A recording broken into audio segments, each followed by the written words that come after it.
We are conditioned from childhood to dedicate all our energy toward acquiring external assets. We spend decades climbing the corporate ladder, chasing status symbols, and trading our waking hours for the promise of a bigger house or a better car. The problem with this strategy is that it ignores the primary engine generating all that wealth. When you push yourself to the brink of exhaustion to secure external validation, you are slowly bankrupting your internal reserves until the engine completely burns out. Traditional markets are volatile. Real estate dips, stock portfolios crash, and corporate jobs disappear.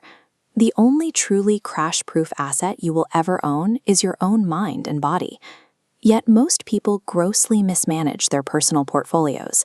We hand over our finite daily energy to scrolling, overthinking, and gossiping, investing heavily in activities that offer absolutely zero return. True stability does not come from acquiring more external liabilities. It comes from taking all your available capital, your time and your energy, and reallocating it directly back into you. To restructure this portfolio, we have to recognize time as the single most egalitarian currency on Earth. The wealthiest executive and the poorest worker receive the exact same allocation every single morning, exactly 24 hours. The divergence in their wealth comes down to how that currency is spent. Spending 3 hours a day passively consuming social media yields a 0% return. Redirecting those same 3 hours into reading, building a business, or mastering a new skill creates a daily, compounding return on investment. This circular dial represents your daily limit. If an individual detaches that single hour and invests it every day for a year, it stacks into 365 hours of focused, uninterrupted skill building. This represents the equivalent of 9 full work weeks, a margin that places you months of effort ahead of anyone who left their time uninvested. Time is a currency that cannot be paused, banked, or rolled over to the next year. If you do not actively assign it a job, it defaults to being wasted. We usually treat physical health as a vanity metric for social media. In reality, it is the strict foundational infrastructure of your personal economy. Operating a human body like a machine, pushing it through long nights, high stress, and poor diets, guarantees a system failure. Eventually, the body forces a total reset, often in the form of a hospital bed or severe burnout.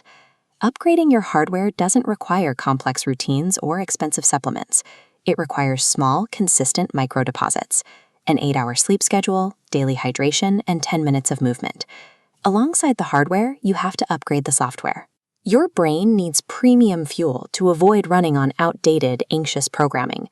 You provide that fuel by feeding it new perspectives, challenging books, and quiet moments of reflection every single day. These two systems rely on each other. A fortified physical body provides the energy, and a sharp mind provides the clarity.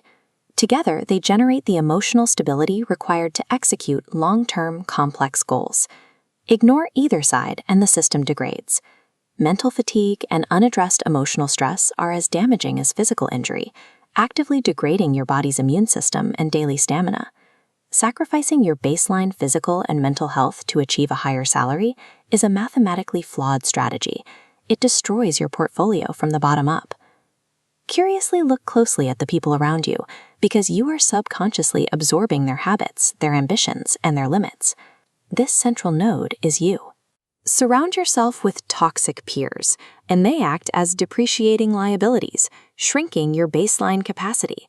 But replace them with an appreciating network, and growth-oriented peers push your standards upward, forcing your personal value to expand. Aggressively curating your environment and walking out of rooms that drain your energy is a strict economic necessity for your survival. Knowing exactly what to do is rarely the problem. The trap is waiting to feel ready. Motivation is a volatile spark. It flares up after watching a video and completely vanishes by Tuesday morning. Discipline is the automated yield engine. It bypasses how you feel. It is the systemic mechanism that forces you to put in the work, whether you are rested, exhausted, inspired, or entirely apathetic. You activate this engine through a simple loop: learn, apply, repeat. Consuming an entire library of self-help books without immediately taking physical action is just entertainment. Knowledge only holds value when it is converted into execution. The ultimate separator between a stagnant dreamer and a successful operator is not raw talent. It is simply the sheer, boring consistency of showing up and executing those unglamorous actions day after day. When you string together enough of these disciplined days, your identity begins to shift. Every morning you wake up on time, and every hour you spend learning acts as a data point proving you're a person of your word. Over months, this pile of evidence replaces your old self-doubt with a functional sense of self-trust. Escaping the rat race does not require you to take a massive, reckless financial risk today. It requires the quiet compounding of 10-minute habits dedicated strictly to upgrading your own mind and body. This upgraded personal operating system makes you more effective in the marketplace. Because you can make faster decisions and produce higher quality work, you begin to attract more complex, high-value opportunities that were previously out of reach. You are the capital. You are the asset. You can let that asset depreciate by doing nothing today, or you can make the choice to start investing